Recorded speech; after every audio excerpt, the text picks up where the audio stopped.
Racing just is started. We have Pure Joy break weekly start.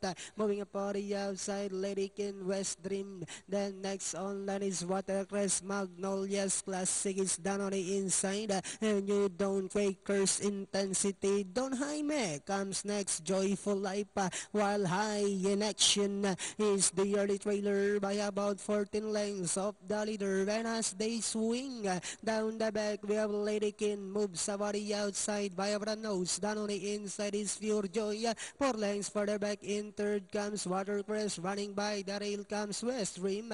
6 lengths further back in fifth comes Magnolias Classic. Quakers Intensity on the outside. New Dawn is down on the inside. Then comes Don Jaime. Next online now is Joyful Life.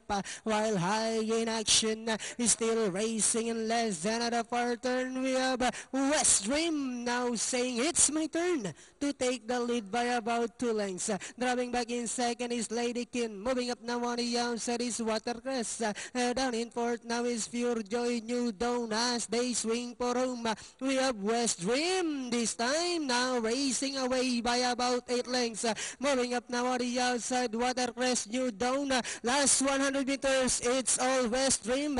And finally, the program opener belongs to West Rim. Second is New Dawn. Then comes Watercrest, close Don Jaime, Pure Joy, and Joyful Life for your Super 6.